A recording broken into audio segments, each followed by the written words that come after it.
Family, hello class 3. അപ്പോൾ മിസ്സിന്റെ കുഞ്ഞുങ്ങളുടെ എല്ലാവരുടെയും മലയാളം എക്സാമും കൂടി ഇന്ന് തീർന്നിരിക്കുകയാണ് അല്ലേ. എങ്ങനെ ഉണ്ടായിരുന്നു മക്കളെ നമ്മുടെ മലയാളം എക്സാം? ഈസി ആയിരുന്നോ എന്നുള്ള കാര്യം ഒന്ന് കമന്റ് ബോക്സിൽ കമന്റ് ചെയ്യാം കേട്ടോ. അപ്പോൾ നമുക്ക് എല്ലാവർക്കും അറിയേണ്ട കാര്യം ക്വസ്റ്റ്യൻ പേപ്പറിൽ ക്വസ്റ്റ്യൻസിന്റെ ആൻസേഴ്സ് നമുക്ക് അറിയണം അല്ലേ. നമുക്കൊന്ന് നോക്കിയാലോ? യെസ്, നമുക്ക് നോക്കാം. അപ്പോൾ ഫസ്റ്റത്തെ ക്വസ്റ്റ്യൻ വായിക്കാം എഴുതാം എന്നുള്ളൊരു ക്വസ്റ്റ്യൻ ആയിരുന്നു അല്ലേ. വായിച്ച് ഒരു ക്വസ്റ്റ്യൻ തരും, നിങ്ങൾക്ക് ഒരു പാസേജ്, ഒരു സ്റ്റോറി അല്ലെങ്കിൽ ഒരു കവിതയൊക്കെ തന്നിട്ട് അതിൽ നിന്ന് ക്വസ്റ്റ്യൻ ചോദിക്കാറുണ്ട് അല്ലേ. അപ്പോൾ ഇന്നലെ അതുല്യ മിസ് ചെയ്ത് തന്നാണ്. ഇതിൽ എന്താണ് കൊടുത്തിട്ടുള്ളത്? ഒരു ഡയറി കൊടുത്തിട്ടുണ്ട്. എൻ്റെ മക്കൾ എന്ത് ചെയ്യണം? ഫസ്റ്റ് ക്വസ്റ്റ്യൻ ആണ് അല്ലേ. ഡയറി നന്നായിട്ട് വായിച്ച് അതിൽ നിന്നുള്ള ചോദ്യങ്ങളാണ് വന്നിട്ടുള്ളത് അല്ലേ. അതിൽ നിന്ന് തന്നെ ഉത്തരങ്ങൾ കിട്ടും. അപ്പോൾ അതിൽ നിന്ന് വായിച്ച് മനസ്സിലാക്കി ഉത്തരം എഴുതുക എന്നുള്ള ക്വസ്റ്റ്യൻ ആയിരുന്നു അല്ലേ. അപ്പോൾ ഓപ്ഷൻസ് ഒക്കെ തന്നിട്ടുണ്ട്, ഈസി ആയിട്ട് ചെയ്തോ. അപ്പോൾ ഫസ്റ്റ് ക്വസ്റ്റ്യൻ വളരെ ഈസി ആയിരുന്നില്ലേ മക്കളെ? നോക്കിക്കേ, ഫസ്റ്റത്തെ ക്വസ്റ്റ്യൻ നോക്കിക്കേ, ഡയറി ആണ് തന്നിട്ടുള്ളത് അല്ലേ, ശിഖയുടെ ഡയറി. അപ്പോൾ നോക്കിക്കേ, ഡയറി കൊടുത്തിട്ടുണ്ട്. ഇന്ന് നല്ലൊരു ദിവസമായിരുന്നു. തുറന്നിട്ട ജാലകത്തിലൂടെ മഴ വന്ന് വിളിച്ചപ്പോഴാണ് ഞാൻ ഉണർന്നത്. ജനാലയിലൂടെ പുറത്തേക്ക് നോക്കിയിരിക്കാൻ നല്ല രസം. നേർത്ത നൂലുകളിൽ പോലെ മഴ താഴേക്ക് വീഴുന്നു. ചെടികൾ മഴത്തുള്ളികളെ തലയാട്ടി വിളിച്ചു. മണ്ണിനെ ഏറെ ഇഷ്ടമായതുകൊണ്ടാവാം പൂവിതളുകളിൽ ചില മഴത്തുള്ളികൾക്കൊപ്പം താഴേക്ക് വന്നു. ഇലകൾക്കിടയിൽ ഒളിച്ചിരുന്ന കിളികൾ ചിറകുകൾ ചേർത്ത് പിടിച്ച് കാഴ്ചക്കാരായി. കുളത്തിലെത്തിയ തുള്ളികൾ കുമിളകളായി, പിന്നെ അലകളായി തങ്ങളുടെ വരവ് കുളത്തിലാകെ അറിയിച്ചു. ഇടയ്ക്കിടെ തെല്ലു ശമിച്ചും കാറ്റിനൊപ്പം ശക്തിയോടെ തിരിച്ചു വന്നും മഴയുടെ ഒളിച്ചുകളി തുടർന്നു. ഇന്ന് പതിവുള്ള സായാഹ്ന സവാരി പോലും നടന്നില്ല. എന്നാലും പരിഭവമില്ല, മഴ എനിക്ക് ഏറെ ഇഷ്ടം. മഴയില്ലാത്ത അവസ്ഥ ചിന്തിക്കാനേ വയ്യ. അപ്പൊ ഇതാണ് ശിഖയുടെ ഡയറി അല്ലെ. ശിഖയുടെ ഡയറിയാണ് ഇവിടെ കൊടുത്തിട്ടുള്ളത്. ഇതിൽ നിന്നാണ് നമ്മൾ ക്വസ്റ്റ്യൻസിനുള്ള ആൻസർ ചെയ്യുന്നത് അല്ലെ. അപ്പൊ നമുക്ക് നോക്കാം. ഫസ്റ്റ് ക്വസ്റ്റ്യൻ എന്താണ്? ശിഖയെ വിളിച്ചുണർത്തിയത് ആരാണ് വിളിച്ചുണർത്തിയത്? നോക്കിക്കേ, ഇവിടെ ഓപ്ഷൻസ് കൊടുത്തിട്ടുണ്ട് മക്കളെ. അമ്മ, കിളി, കാറ്റ്, മഴ, ഇതൊക്കെയാണ് ഓപ്ഷൻസ് വന്നിട്ടുള്ളത്. നമുക്കറിയാം ആരാണ്. അമ്മയാണോ വിളിച്ചുണർത്തിയ? അല്ല അല്ലേ. നമ്മുടെ ഈ ഒരു ഡയറി വായിക്കുമ്പോൾ നമുക്ക് മനസ്സിലാവും മഴയാണ് വിളിച്ചുണർത്തുന്നത്. അപ്പൊ മഴ എന്ന് ആൻസർ എഴുതാം. ഓക്കെ, ഫസ്റ്റ് ക്വസ്റ്റ്യൻ ഈസി ആണല്ലോ. എല്ലാ മക്കളും കറക്റ്റ് ആക്കിയിട്ടുണ്ടോ എന്നുള്ള കാര്യം പറയണേ. യെസ്, അടുത്തത് നോക്കിക്കേ, ജനാലയിലൂടെ പുറത്തേക്ക് നോക്കിയിരിക്കാൻ നല്ല രസം.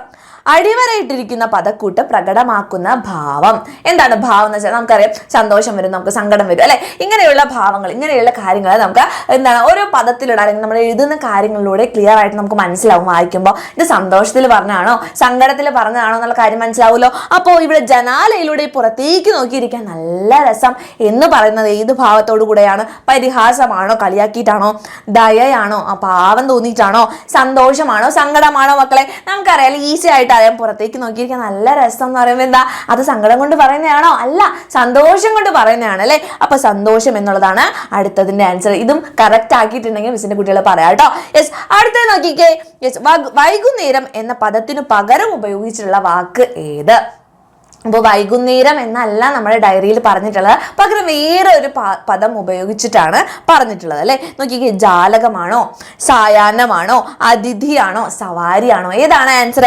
യെസ്, നമുക്കറിയാം എന്താണ് സായാഹ്നം അല്ലെ. സായാഹ്ന സവാരി എന്ന് പറഞ്ഞത് അല്ലെ, വൈകുന്നേരത്തിൽ അർത്ഥം എന്നാണ് അർത്ഥം. Okay, yes. അപ്പൊ ജാലകം എന്ന് വെച്ചാൽ നമുക്കറിയാം ജനൽ എന്നുള്ള മീനിങ് ആണ്. അതിഥി ആരാണ്? ഗസ്റ്റ് ആണ് അല്ലെ. യെസ്, സവാരി എന്നാണ് യാത്രയാണ്. അപ്പൊ ആൻസർ എന്താണ്? സായാഹ്നം എന്നുള്ളതാണ് കറക്റ്റ് ആയിട്ടുള്ള ആൻസർ. ഓക്കെ, അടുത്ത് നോക്കിക്കേ, മഴയുടെ ഒളിച്ചുകളി എന്നതുകൊണ്ട് അർത്ഥമാക്കുന്നത്. മഴയുടെ ഒളിച്ചുകളി എന്ന് വെച്ചാൽ എന്താണ്? നമ്മളിങ്ങനെ ഒളിച്ച് കളിക്കുക അല്ലെ. ഒളിച്ച് പിന്നെ വീണ്ടും തിരിച്ചു വരിക അല്ലെ. അപ്പൊ ഇവിടെ നോക്കിക്കേ, ഇടയ്ക്കിടയ്ക്കുള്ള മഴ, തുടർച്ചയായുള്ള മഴ, മഴ ഇല്ലാത്ത അവസ്ഥ, ശക്തമായ മഴ. ഇതിൽ ഏതാണ് ഒളിച്ചുകളി? മഴയുടെ ഒളിച്ചുകളി എന്ന് പറയുമ്പോൾ ഏതാണ്? ഒളിച്ച് കളിക്കാന്ന് പറയുമ്പോൾ മിസ് പറഞ്ഞ പോലെ ഇങ്ങനെ ഒളിച്ചു പിന്നെ വീണ്ടും വന്നു അല്ലെ. യെസ്, ഇടയ്ക്കിടയ്ക്കുള്ള മഴയാണ്. ഓക്കെ, തുടർച്ചയായുള്ള മഴയാണോ? എപ്പോഴും പെയ്തുകൊണ്ടിരിക്കുന്നതാണോ ഒളിച്ചുകളി? അല്ല. ഓക്കെ, പിന്നെ മഴ ഇല്ലാത്ത അവസ്ഥയോ അല്ല, ശക്തമായ മഴയോ അല്ല അല്ലെ. അപ്പൊ ഇതാണ് ഫസ്റ്റ് ക്വസ്റ്റ്യൻസിൽ നമുക്ക് വന്നിട്ടുണ്ടെന്ന്. പിന്നെ എന്താണ് അവസാനത്തെ ഒരു ക്വസ്റ്റ്യൻ അല്ലെ. ഫസ്റ്റത്തെ ആ ഒരു സെക്ഷനിലുള്ള ലാസ്റ്റത്തെ ക്വസ്റ്റ്യൻ ആണ്, പൂവിതുള്ളുകൾ താഴേക്ക് വന്നത് എന്തുകൊണ്ടാണെന്നാണ് ചോദിച്ചിട്ടുള്ളത് അല്ലെ. മഴയോടുള്ള ഇഷ്ടം കൊണ്ടാണോ? യെസ്, മഴയോടുള്ള ഇഷ്ടം കൊണ്ട്, മണ്ണിനോടുള്ള ഇഷ്ടം കൊണ്ട്, പൂവിനോടുള്ള ഇഷ്ടം കൊണ്ട്, ചെടിയോടുള്ള ഇഷ്ടം കൊണ്ട്. എന്താണ് ആൻസർ മക്കളെ? ആ മണ്ണിനോടുള്ള ഇഷ്ടം കൊണ്ട് അല്ലെ. താഴേക്ക് വന്നത് എന്തുകൊണ്ടാണെന്ന് പറയുന്നത് മണ്ണിനോടുള്ള ഇഷ്ടം കൊണ്ടാണ് എന്നാണ് പറയുന്നത് അല്ലെ. യെസ്, അപ്പൊ അത്രയേ ഉള്ളൂ നമ്മുടെ ആ ഫസ്റ്റ് സെഷനിലത്തെ ക്വസ്റ്റ്യൻസിനുള്ള ആൻസേഴ്സ്. ഈസി ആയിട്ട് നമുക്ക് എഴുതാൻ പറ്റും. കാരണം നമുക്ക് ക്വസ്റ്റ്യൻ പേപ്പറിൽ തന്നെ ആൻസർ കൊടുത്തിട്ടുണ്ട് അല്ലേ. ഡയറി ഒന്ന് നന്നായിട്ട് വായിച്ച് നോക്കിക്കഴിഞ്ഞാൽ എൻ്റെ മക്കൾക്ക് മനസ്സിലാവും ഇതൊക്കെയാണ് ആൻസർ എന്നുള്ളൊരു കാര്യം അല്ലേ. അടുത്ത ക്വസ്റ്റ്യൻ നോക്കി, പ്രവർത്തനം 2 കത്തെഴുതാം എന്നുള്ളതാണ് അല്ലേ. ഇത്തവണ ക്രിസ്തുമസിന് ശിഖയുടെ നാട്ടിലെ സൗഹൃദ ക്ലബിന്റെ ആഭിമുഖ്യത്തിൽ ആഭിമുഖ്യത്തിൽ പുൽക്കൂട് നിർമ്മാണം, നക്ഷത്ര നിർമ്മാണം, ക്രിസ്തുമസ് കരോൾ, ചവിട്ടുനാടകം, മാർഗം കളി തുടങ്ങി നിരവധി പരിപാടികൾ സംഘടിപ്പിക്കുന്നുണ്ട്. പരിപാടികൾ കാണാനും ആഘോഷങ്ങളിൽ പങ്കെടുക്കാനും കൂട്ടുകാരിയായ ഫാത്തിമയെ ക്ഷണിച്ചുകൊണ്ട് ഒരു കത്തെഴുതും. അപ്പൊ കത്തെഴുതാനാണ് മിസ് നമ്മൾ പഠിച്ചതാണ് അല്ലെ, കത്ത് എങ്ങനെ എഴുതാന്നുള്ള കാര്യങ്ങളൊക്കെ നമ്മൾ പഠിച്ചല്ലേ. യെസ്, നമ്മുടെ മൈനയ്ക്കൊരു കത്തിൽ നമ്മൾ പഠിക്കുകയും ചെയ്തു അതിന്റെ ഫോമാറ്റ്. അപ്പൊ ഇന്നലെ നമ്മൾ പഠിച്ചിട്ട് പോയത് അല്ലെ, ഇവിടെ സ്ഥലവും അതുപോലെ തന്നെ ഡേറ്റ് തീയതിയൊക്കെ എഴുതി, പിന്നെ പ്രിയപ്പെട്ട അല്ലെ നമ്മൾ കത്ത് എഴുതിണ്ടായിരുന്നു അല്ലെ, പ്രിയപ്പെട്ട ഹരിജ മിസ്സിന് എന്നൊക്കെ പറഞ്ഞിട്ട് അല്ലെ, ഹരി മിസ്സിന് എന്ന് പറഞ്ഞിട്ട് എഴുതിണ്ടായിരുന്നു. അപ്പൊ അതുപോലെ പ്രിയപ്പെട്ട ഫാത്തിമയ്ക്കാണ് ഇവിടെ കത്ത്. അപ്പൊ പ്രിയപ്പെട്ട ഫാത്തിമയ്ക്ക് നിനക്ക് സുഖമല്ലേ എന്നൊക്കെ പറഞ്ഞിട്ട് സൗഹൃദ ക്ലബിന്റെ ആഭിമുഖ്യത്തിൽ ഒരു ദിവസം ഇങ്ങനെ പരിപാടികളൊക്കെ നടക്കുന്നുണ്ട്. അപ്പൊ ഇതൊക്കെ കാണാനായിട്ട് നീയും കൂടെ വരണേ എന്നൊക്കെ പറഞ്ഞിട്ട് എന്താണ് ഒത്തിരി സ്നേഹപൂർവ്വം അല്ലെങ്കിൽ എന്ന് സ്നേഹപൂർവ്വം എന്നൊക്കെ പറഞ്ഞിട്ട് അവസാനം ശിഖ എന്ന് പറഞ്ഞിട്ട് കത്ത് അവസാനിപ്പിക്കും. നമ്മൾ ഇന്നലെ പഠിച്ച കാര്യം തന്നെയാണ്, ഈസി ആയിട്ട് എന്റെ കുട്ടികളൊക്കെ എഴുതിയിട്ടുണ്ടാവും അല്ലെ. കത്ത് എഴുതാൻ ബുദ്ധിമുട്ടൊന്നും ഉണ്ടായില്ലല്ലോ മക്കളെ. യെസ്, അപ്പൊ അതായിരുന്നു സെക്കൻഡ് ക്വസ്റ്റ്യൻ. അടുത്തത് പ്രവർത്തനം 3. ഒരു ചിത്രം കൊടുത്തിട്ടുണ്ട്. എന്റെ കുട്ടികൾ എന്ത് ചെയ്യുക, ഈ ഒരു ചിത്രം അല്ലെ, ശിഖ പോകുന്ന വഴിക്ക് കാണുന്ന കാഴ്ചകളാണ്. അപ്പൊ ഇതൊക്കെ നോക്കിയിട്ട് എന്ത് ചെയ്യണം, ഇതിൽ എന്തൊക്കെയാണ് കൊടുത്തിട്ടുള്ളത്, ചിത്രത്തിൽ എന്തൊക്കെയാണ് കാണുന്നത്,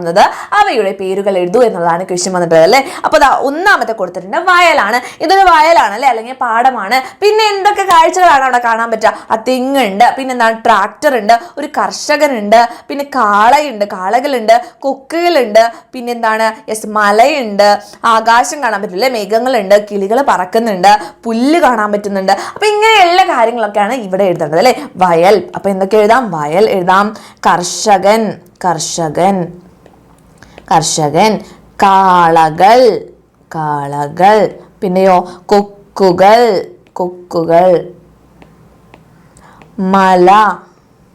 മലയുണ്ട്, പിന്നെ എന്താണ് മക്കളുള്ളത്, ട്രാക്ടർ ഉണ്ട്, ട്രാക്ടർ. പിന്നെ ഇവിടെ ഒരു തെങ്ങ് നിൽക്കുന്നുണ്ട് അല്ലെ, തെങ്ങ്. 2 തെങ്ങുണ്ട്. അപ്പൊ തെങ്ങുകൾ. Okay, yes. അപ്പൊ ഇത്രയും ആൻസർ എഴുതിയിട്ടുണ്ടോ നിങ്ങള്? പുല്ലും കൂടെ എഴുതാട്ടോ. നമുക്ക് പുല്ലും എഴുതാം, പുല്ല് കാണുന്നുണ്ട്, അപ്പൊ പുല്ല് എഴുതാം. Okay, yes. അപ്പൊ ഇതാണ് എന്തൊക്കെ കാഴ്ചകൾ എന്നുള്ളത്, അതിന്റെ പേരുകളാണ് എഴുതേണ്ടത് അല്ലെ. ഇത് കഴിഞ്ഞോ, ക്വസ്റ്റ്യൻ കഴിഞ്ഞിട്ടില്ല, ഇനി ഒന്നും കൂടെ ഉണ്ട്. കണ്ടെത്തിയവയെ അക്ഷരമാല ക്രമത്തിൽ എഴുതൂ. ഇന്നലെ നമ്മൾ പറഞ്ഞിട്ടല്ലേ ഉണ്ണിയപ്പം, ഏത്തക്കായ. അപ്പൊ ഏതാ ഫസ്റ്റ് വരാൻ നോക്കുക, ഊ വെച്ചിട്ടാണ് അല്ലെ, ഈ ഊ.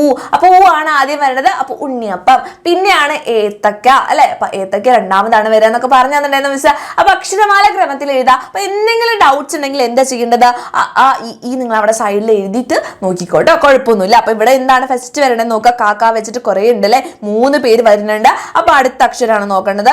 ഷാ വന്നിട്ടുണ്ട്, ഇവിടെ ലാ വന്നിട്ടുണ്ട്, ഇവിടെ രണ്ടാമത് കായ വന്നിട്ടുള്ളത്. അപ്പൊ നമുക്കറിയാം കൊക്കുകൾ അല്ലെ, കൊക്കുകൾ ആദ്യം വരും. 1 എന്ന് പറഞ്ഞിട്ട് കുക്കുകൾ. നിങ്ങൾ എഴുതിയത് വെച്ചിട്ട് നോക്കാം കേട്ടോ. അപ്പൊ മിസ് ഇതിൽ ഇത്രയും കാര്യങ്ങൾ എഴുതിയിട്ടുള്ളത്. അപ്പൊ മിസ്സിന് ഏതാ ഫസ്റ്റ് വരുന്നത് കൊക്കുകളായിരിക്കും അല്ലെ, കൊക്കുകൾ. എന്നിട്ട് പിന്നെ എന്ത് വരും, കർഷകനുണ്ട്, കാളകളുണ്ട്. അപ്പൊ ഈ 2 കാര്യത്തിൽ ഏതാണ് ഫസ്റ്റ് വരിക, ഷായാണോ അതുപോലെ ലായാണോ? യാ രാ ലാ വാ ഷ ഷ സ ഹ ള അല്ലെ, ഷായാണ് ഫസ്റ്റ് വരുന്നത്. അപ്പൊ കർഷകനാണ് ഇവിടെ വരിക അല്ലെ, കർഷകൻ. അത് കഴിഞ്ഞിട്ടോ കാളകൾ. അപ്പൊ ഈ 3 കിട്ടി. ഇനി എന്താ ഉള്ളത്, മലയുണ്ട്, ട്രാക്ടർ ഉണ്ട്, പുല്ലുണ്ട്, തെങ്ങുകളുണ്ട് അല്ലെ. കക്കങ്ങ, ചച്ചഞ്ഞ, ടട്ടണ്ണ അല്ലെ, ടാ വന്നു. അപ്പൊ ട്രാക്ടർ ആണ്, ട്രാക്ടർ.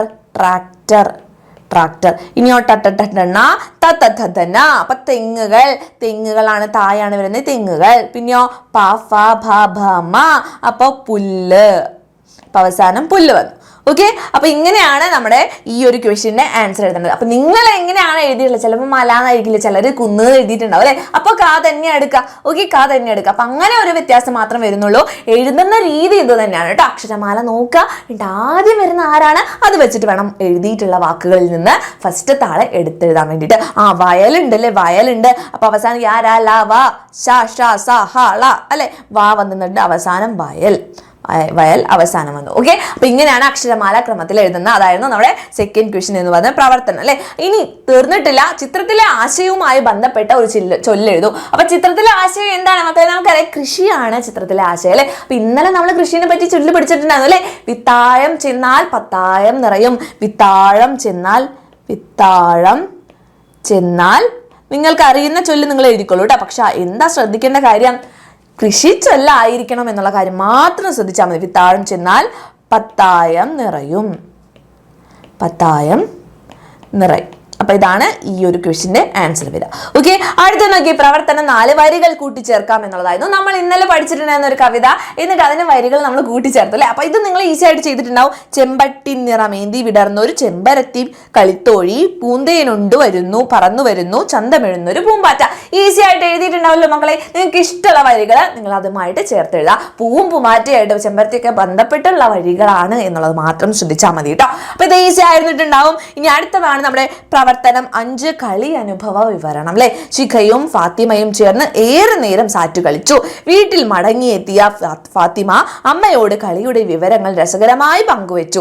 നിങ്ങളും ഇങ്ങനെ ചെയ്യാറില്ലേ? നിങ്ങളുടെ ഒരു കളി അനുഭവം എഴുതൂ. അപ്പൊ കളി അനുഭവം വിവരിക്കാനാ പറഞ്ഞിട്ടുള്ളത്, നമ്മുടെ അനുഭവം അല്ലെ. ഇന്നലെ നമ്മുടെ അനുഭവ വിവരണം പഠിച്ചിട്ടുണ്ടായിരുന്നു മക്കളെ. അപ്പൊ നമ്മുടെ അനുഭവമാണ് എഴുതാൻ പറഞ്ഞിട്ടുള്ളത് അല്ലെ. നമ്മൾ ചെയ്തിട്ടുള്ള കാര്യം, നമ്മൾ ഏതെങ്കിലും കളി കളിച്ചു, ഒരു ക്രിക്കറ്റ് കളിക്കാൻ പോയി ഫ്രണ്ട്സിന്റെ കൂടെ, എവിടെ വെച്ചിട്ടാണ് കളിച്ചത്, കളിച്ചപ്പോൾ എന്തൊക്കെ രസകരമായിട്ടുള്ള കാര്യങ്ങൾ ഉണ്ടായി എന്നൊക്കെ പറഞ്ഞിട്ട് ആ ഒരു വിവരണം എഴുതുക. അത്രേ ഉള്ളൂ. ഈസി ആയിട്ട് നമ്മൾ പഠിക്കാത്ത ഒന്നും വന്നിട്ടില്ല അല്ലെ. പഠിക്കാത്ത ഒന്നും വന്നിട്ടില്ല. അപ്പൊ അനുഭവ വിവരണമായിരുന്നു ആ ഒരു ക്വസ്റ്റ്യൻ.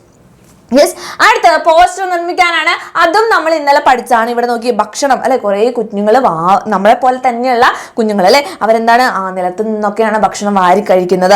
ഭക്ഷണം ഇല്ലാത്തൊരവസ്ഥ അല്ലെ, ഭക്ഷ്യക്ഷാമത്തിന്റെ ഒരു അവസ്ഥയാണ്. അപ്പോൾ ആ ഒരു സമയത്ത് പത്രം വായിക്കുമ്പോൾ ശാലു കണ്ട ചിത്രമാണിത്. ഈ മേലെ കൊടുത്തിട്ടുള്ള ചിത്രം എന്താണ്? ശാലു കണ്ട ചിത്രമാണ്. പെട്ടെന്ന് സ്കൂളിലെ ഒരു രംഗമാണ് അവളുടെ ഓർമ്മയിൽ വന്നത് കേട്ടോ. അപ്പൊ ശാലു ആലോചിക്കുന്നുണ്ട് എന്തൊക്കെ കാര്യങ്ങളാണ് നോക്കിക്കേ. യെസ്, ഇവിടെ കാക്കകളൊക്കെ വേസ്റ്റ് ചെയ്യാം അല്ലെ. നമ്മൾ ഫുഡ് ഇങ്ങനെ വേസ്റ്റ് ചെയ്യാറുണ്ടോ മിസ്സിന്റെ കുഞ്ഞുങ്ങൾ? അങ്ങനെ ഒരിക്കലും ചെയ്യരുത് കേട്ടോ. അപ്പൊ നോക്കി കുട്ടികൾ വേസ്റ്റ് ചെയ്യുന്നുണ്ട്. അപ്പൊ ഭക്ഷണം ഈ വേസ്റ്റ് ചെയ്യുന്ന കാര്യത്തെ പറ്റിയും അതുപോലെ തന്നെ കുറേ കുട്ടികൾക്ക് ഭക്ഷണം ഇല്ലാതെ അവർ കഷ്ടപ്പെടുന്ന അവസ്ഥയുണ്ട് അല്ലെ. അപ്പൊ അതിനെ പറ്റിയിട്ടുള്ള ഒരു പോസ്റ്ററാണ്. ചിത്രങ്ങൾ കണ്ടല്ലോ, ഇവ നൽകുന്ന സന്ദേശം എന്താണ്? ഈ സന്ദേശം ഉൾക്കൊണ്ട് പോസ്റ്റർ തയ്യാറാക്കൂ. എന്താണ്? ഭക്ഷണം പാഴാക്കരുത് എന്നൊക്കെ പറഞ്ഞിട്ട് പോസ്റ്റർ തയ്യാറാക്കാം അല്ലെ. അപ്പൊ പോസ്റ്റർ തയ്യാറാക്കുമ്പോൾ ഇന്നലെ നമ്മുടെ അതുല്യ മിസ് പഠിപ്പിച്ചു തന്നിട്ടുണ്ടായിരുന്നു. ഒരു പെട്ടിയൊക്കെ വരച്ചു അല്ലെ. ഒരു പെട്ടിയൊക്കെ വരച്ചിട്ട് എന്താണ്? ഭക്ഷണം പാഴാക്കല്ലേ എന്നൊക്കെ പറഞ്ഞിട്ട് എഴുതാം. ഓക്കെ, ഇവിടെ എന്താണ്? കുറച്ച് പടങ്ങളൊക്കെ വരയ്ക്കുക അല്ലെ. ഫുഡൊക്കെ വേസ്റ്റ് ചെയ്യുന്ന ഒരു പടമൊക്കെ വരച്ച് വെച്ചാൽ എന്താണ്? പോസ്റ്റർ റെഡി ആയി അല്ലേ. അത്രേ ഉള്ളൂ പോസ്റ്ററിന്റെ ആ ഒരു ക്വസ്റ്റ്യൻ എന്ന് പറയുന്നത്. അത്രേ ഉള്ളൂ കേട്ടോ. അപ്പൊ ഈസി ആയിട്ടുള്ള ഒരു പേപ്പർ ആയിരുന്നില്ലേ മക്കളെ? എല്ലാ ക്വസ്റ്റ്യൻസും മിസ്സിന്റെ കുഞ്ഞുങ്ങളൊക്കെ എഴുതിയിട്ടില്ലേ? ഇന്നലെ നമ്മൾ പഠിച്ചു പോയിട്ടുണ്ടായിരുന്നു. അപ്പൊ ഈസി ആയിട്ട് എഴുതാൻ പറ്റിയോ എന്നുള്ളൊരു കാര്യങ്ങളും അതുപോലെ തന്നെ എത്ര മാർക്ക് കിട്ടാൻ ചാൻസ് ഉണ്ട് എന്നുള്ളൊരു കാര്യം കൂടെ താഴെ കമന്റ് ചെയ്യോ. എല്ലാ മക്കളും മറക്കാതെ കമന്റ് ചെയ്യാം കേട്ടോ. അപ്പൊ ഈസി ആയിരുന്നു എന്നുള്ളൊരു കാര്യം തന്നെയാണ് മിസ് പ്രതീക്ഷിക്കുന്നത്. നോക്കുമ്പോൾ നമുക്ക് ഈസി ആയിട്ടുള്ള പേപ്പർ തന്നെയാണ് വന്നിട്ടുള്ളത്. അപ്പൊ എല്ലാ മക്കളും എന്ത് ചെയ്യുക? നമ്മുടെ കമന്റ് ബോക്സിൽ കമന്റ് ചെയ്യാം കേട്ടോ. Thank you, bye bye.